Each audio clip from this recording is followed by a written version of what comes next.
In this episode, we speak with Balika Sonthalia, Senior Partner and Practice Leader of Kearney Strategic Operations Practice. Balika is a C-suite advisor on the end-to-end supply chain transformation agenda within the consumer goods and retail industry, and has deep subject matter expertise in logistics and distribution for all major sectors that make and distribute products. Prior to her current practice leader role, Balika has held other leadership positions in the firm, including serving on the Americas leadership team and leading the Americas Deliver Tower in the strategic operations practice. I'm your host, RJ Lumba. We hope you enjoyed the show. If you like the episode, click to follow. RJ Lumba is the Executive Chairman of Market Insight Media and Managing Partner of GrowthCap.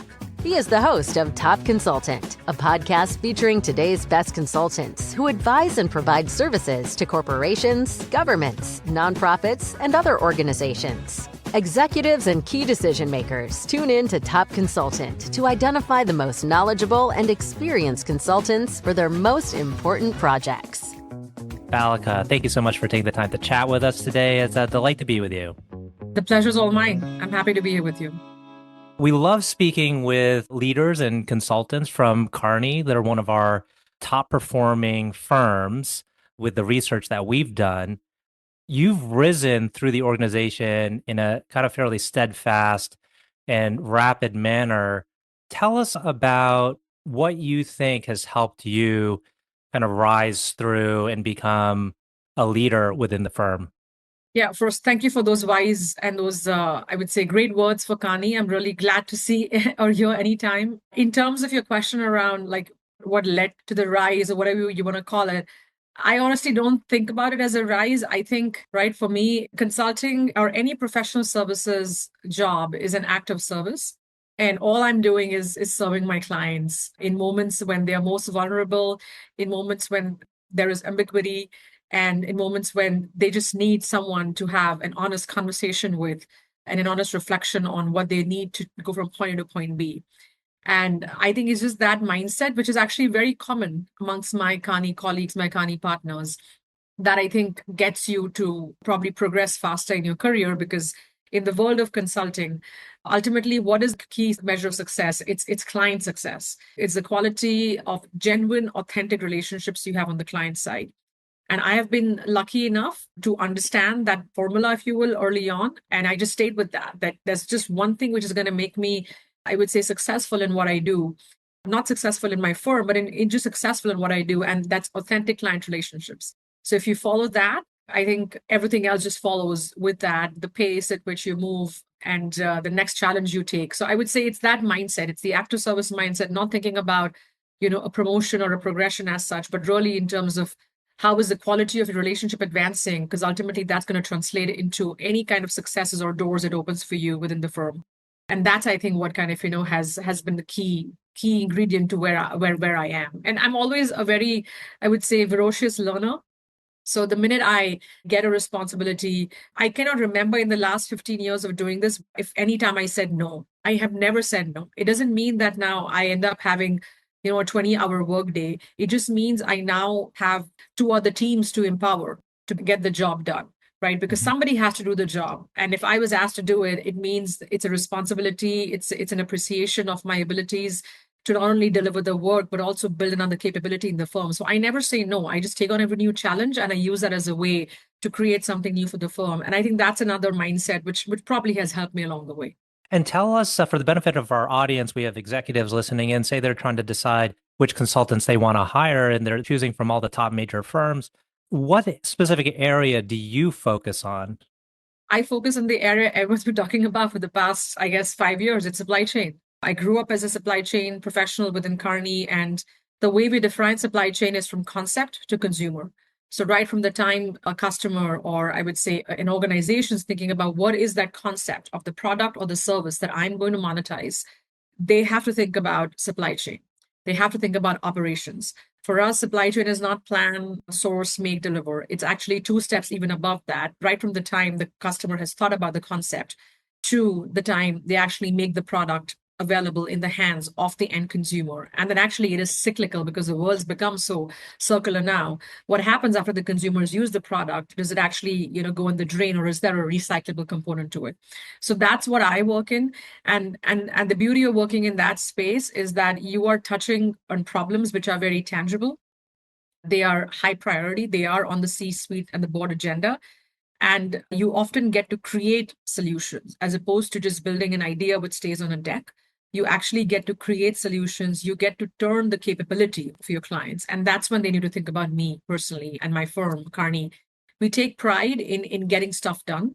And we take pride in driving outcomes for our clients. And that comes either by building a solution, maybe it's technology or a new product, or creating a new workflow for them, and actually teaching their teams how to do it. Because ultimately it boils down to execution and adoption at the team level. And if they haven't been taught and they have been motivated to adopt the new ways of working, then it's all going to break down. So we go through all those 4 levels, I would say, as we are transforming our clients' end-to-end supply chain. That's what I do.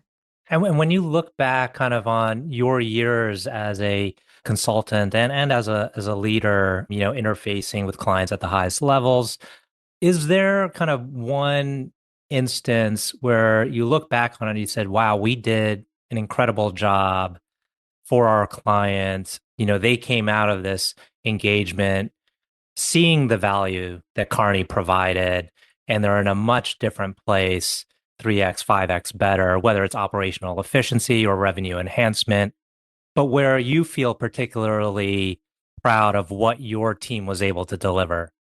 There are many, many such engagements, I would say, where the results were 3x, 5x, 10x. But like I was saying, the biggest satisfaction for me comes by creating something tangible and seeing actually the capability turn for my clients. And I remember this was one engagement I worked on many years back. I was on my way to become a mother at that point in time. So I was carrying my child. And over the course of that year, we ran a massive transformation for a client who was going through an M&A, and they needed to simplify their entire, I would say, go-to-market, meaning the entire distribution model. So we helped the client innovate in a way with the process. We said that don't just design it on paper using assumptions. Let's make your suppliers and your customers part of the creation process. So make it like an ecosystem approach and co-create with your customers and suppliers. It's going to take more time because if you did it on paper with assumptions, you can do it in a matter of 8 weeks. But if you did it with the way we are describing it, which is with the customers and suppliers, it'll probably take double the time. But guess what? The value is probably going to be more real and your implementation is going to be faster. There was also a risk of going down that path because my delivery date was coming closer. So we had to make sure that we don't really elongate the process. So we were incentivized to finish it on time. But we went down that path and the client took a risk with us. Nobody had taken that approach at the scale I'm talking about. This was about transforming a global distribution operation. So this client had about 1,000 warehouses, right? And this was about transforming that big landscape, right? Nobody had touched something this big at one go. But I feel the most proud about it, not only because we helped the client obviously realize the results, which was tremendous, but it was the pace at which they realized the results. And right about the time we were concluding the project, they announced a massive M&A deal, and this set them up to replicate that exact process now with the additional companies they were buying. And at the end of this, they created a capability and they coined the term for that capability to be the same as the name of the program we ran. And they created a whole function around that. So they loved the idea so much that they saw this value in creating this capability as a continuous sort of, ecosystem optimization approach. And this company is known for a lot of transactions. They have grown historically with transactions. They continue to have more divestitures. So they realized they needed that muscle. And I feel really proud about that because ultimately, yes, we can do the work for the client because we are dedicated professionals working on a project versus the client doing things in half their day job, if you will. So there's always like that capacity, right, that we can provide. But the true magic, I think, is if the client can do it on their own after we've left. And that's what we did. After we did, the client was able to take this forward on their own and kind of make it a capability that they were living with. And I'm most proud of that time. And I made some great client relationships around that time. the chief supply chain and procurement officer of that client, actually then interviewed for my partner election that happened a few years later. He was the first person who received a call from our partner election committee, and he sung praises of my impact there. So things like that come full circle, and it means you actually really impacted someone's career and multiple careers, I would say. Fantastic. And when we think about the area of supply chain, is there one modern day issue that you think is affecting anyone, any company that has to deal with supply chain, where you say, if you're not addressing this, you should be? I will say that, and I know I'm going to use a word which is overused, and it's AI. But I will say that it's not about if you're not using AI, you have to use it. I'm going to say that you have to use it responsibly and with a more long term mindset. And that's, I think, is a modern day issue. Now, what is the specific issue though? So AI is probably a means to an end. What is the specific issue? The specific issue is going to be around resilience, and it's going to be around the cost of that resilience. And there's going to be a lot more supply chain shocks that clients are going to see in the coming years. It could be a shock that is introduced because of the global trade and tariffs changes that are happening. It could be a shock that we'll see because of restrictions around what we can bring to the country, right, in terms of natural resources or raw materials. It could be a shock from a talent point of view because generations are retiring and the legacy knowledge is transferring, and the new generation that's coming to work is intrinsically motivated very differently than what the baby boomers were in the field of supply chain. So that is a big shock. And the other shock I would say is that consumer buying behavior, it continues to become a lot more irrational over time. And I'm talking about the end consumer, which has implications on B2B2C as well and way upstream in manufacturing. So the consumer is becoming increasingly irrational because of all these external forces. So I think those three shocks are going to continue to create challenges for anybody with a supply chain. What is the challenge? The challenge is, how do I get my product from concept to consumer in the most effective way, right? I wouldn't say the cheapest way, but in the most effective way, such that it's margin additive and the customer enjoys the experience. The other issue that they're going to face is, how do I make sure that things are available at the right time for me? And that's where the resilience and availability comes, because if it's not available, then you're going to start ending up making last minute choices and trade offs, which are usually costlier and less thoughtful. Mm-hmm. And finally, how do I just have a better control on my destiny, right? And I'm not talking about just your planning capabilities, but just a better control of my destiny, or have better visibility into what's coming, what's being laid at me, right? Any chief supply chain officer is thinking about these things. These are all issues which have been around for decades. But I would say the modernization of the issues is that it's happening more frequently, and the impact, the snowball impact of these issues is a lot higher. You may have an impact in somewhere in Vietnam and you could actually feel it immediately over here tomorrow, versus in the past, there was a little bit of a lag, right? And this is where I think technology comes into play, where I think many companies are thinking about AI as a means to an end for incremental changes, as opposed to being a game changer to address these big issues, right? So there are some industries where the entire go-to-market time frame is very long. It takes about 18 months, 15 months, where you have to make commitments to your manufacturer almost a year in advance or a year and a half in advance to get the product a year and a half later. Given the rate at which we're moving, in a year and a half, the world can change, right? Like countries have gone at war, and there've been like so many disruptions. So no longer can we have the luxury of giving commitments for such length of time. You actually need to become faster and more agile, I would say. And that's the role of technology. And that's the role of an advanced technology like AI or Gen AI that can truly help you transform your entire model. And I think that is an issue which many supply chain officers, I actually don't know anyone right now who's thinking about it that holistically, because that is going to require you to not only wear your supply chain hat on, you have to wear your marketing hat on sometimes, a merchandising hat on, you have to wear a manufacturing hat on, or even all the way back into an R&D hat on. So you have to be really integrated. And I think that is right now a big opportunity, which many supply chain officers should be thinking about in the modern world. In many ways, the effectiveness of your advisory and services is dependent on the talent that you have within your organization, on your teams. Can you tell us a little bit about what you look for in folks as you're bringing them, not only into Kearney, but also onto your team, and how you develop people so that they can become great consultants to their clients? I would say what we looked for in the past is what we look for in the future as well. We look for empathy. We look for a continuous learning mindset. And I would say we look for team players, not individual players. These three things have not changed. They will never change because consulting is a people profession. Professional services industry is a people profession. I will not be successful without those authentic client relationships. I will also not be successful without the relationships with my teammates. And I mean, without creating the followership with my rest of my partner team and the rest of the consulting team. And for all of that, I need to come with that every day to work. I come to work with like that mindset. I'm going to learn something new today. I'm going to be with an executive of an organization and I'm going to talk to this person about their challenges. I have to approach that with empathy. And it's not an I game, it's a we game. Kearney, especially, we believe that the pie becomes bigger with more seats on the table, right? Just adding more chairs to the table doesn't mean you're going to get a smaller slice of the pie. You actually will just serve a bigger pie because everyone's going to help you now make and serve that pie. So I think it's those three things which have to keep going all along. And I think the generations that are going to come in consulting, I would say that there's a little bit of a shift, right, in terms of how they think about consulting. I always thought about that as the career because it allows me to really continuously evolve myself, learn, etc. I think there are other professions out there where folks can get a similar experience of continuous learning.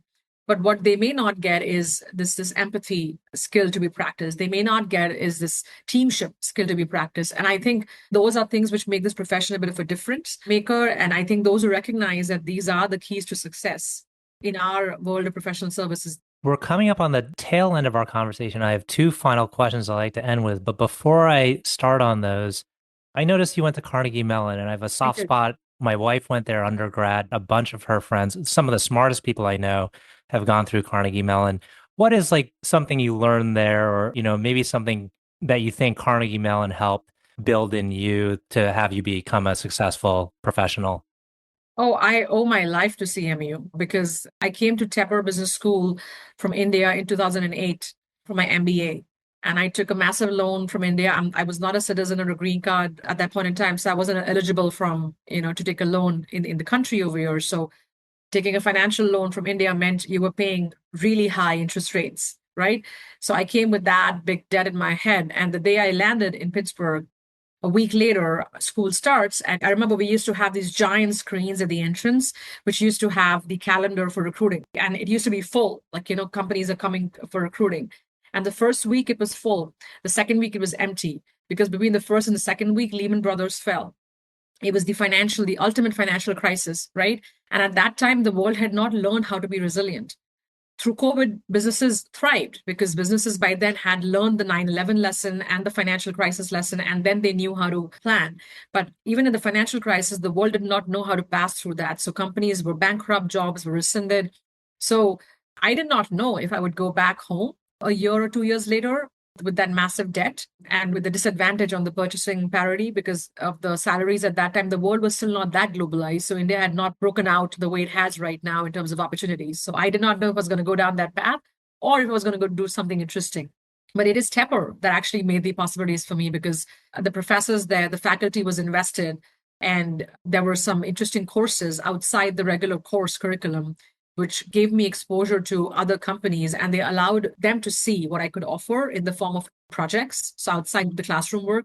And Kearney was one such company which I met through these projects, and then I met a partner actually. And Kearney was not hiring at that point in time. And because I met this partner through the project I did as a pro bono, he really liked what he saw.